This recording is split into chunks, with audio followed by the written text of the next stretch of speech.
မင်္ဂလာပါရှင်လိုက်စ TV ရဲ့ဗမာတိုင်းရင်းသားဘာသာအစီအစဉ်ကနေကြိုဆိုပါရရှင်ဖေဖော်ဝါရီ14ရက်နေ့ညနောက်ဆုံးရရှိထားတဲ့သတင်းတွေကိုကျွန်မအန်ကူမန်ဂျေလာကနေပြီးတော့တင်ဆက်ပေးပါမယ်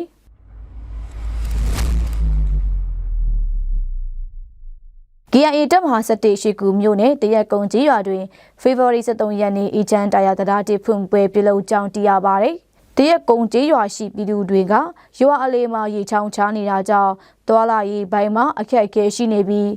KIO အစိုးရဘက်ကတာဝန်ယူကတရားတိစောက်ပေးတာဖြစ်ကြောင်းလည်းသိရပါတယ်ရှင်တရားကိုလွန်ခဲ့တဲ့2025နှစ်နိုဝင်ဘာလကနေရဲရွာအုပ်ချုပ်ရေးတာဝန်ရှိသူများနဲ့ကော်မတီဝင်များမှတာဝန်ယူကစောက်လုပ်ခဲ့ကြောင်းသိရပါတယ်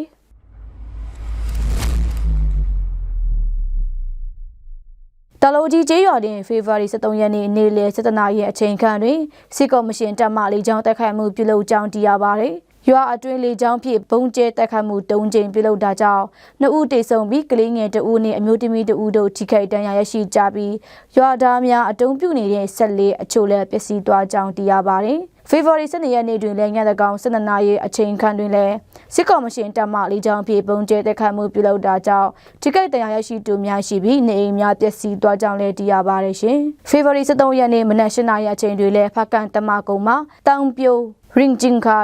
ရွာဘတ်တွေလက်နက်ကြီးများဖြင့်ရန်တပ်ပစ်ခတ်မှုများပြုလုပ်တာကြောင့်အသက်9နှစ်အရွယ်ကလေးငယ်2ဦးသေဆုံးပြီး2ဦးထိခိုက်ဒဏ်ရာရရှိကြောင်းလည်းသိရပါတယ်။အင်ဂျန်ယန်မြို့နယ်ပုံဆွေရန်ကျေးရွာတွင်လည်းဖေဖော်ဝါရီ12ရက်နေ့မနက်7:00နာရီအချိန်ကလေရင်ဖြင့်ပုံကျဲတိုက်ခိုက်မှုပြုလုပ်သွားကြောင်းလည်းသိရပါတယ်။စစ်ကော်မရှင်တပ်ဟာအခုတလောကချင်ပြည်နယ်နေရာအနှံ့အပြားတွင်လေကြောင်းတိုက်ခိုက်မှုပုံမပြုလုပ်လာကြောင်းကိုလည်းသိရပါတယ်ရှင်။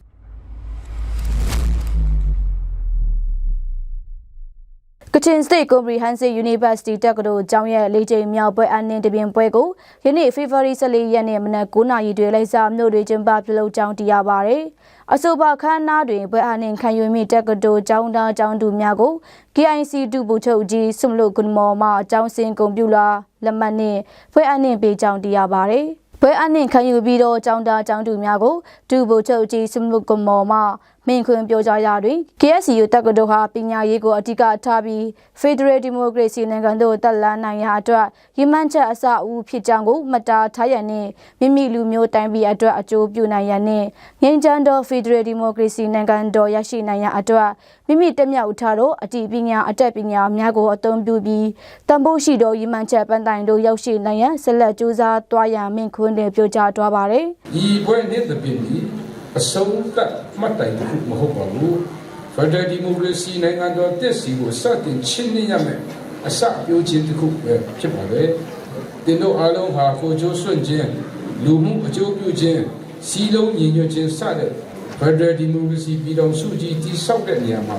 အရေးပါတဲ့အရောက်စီ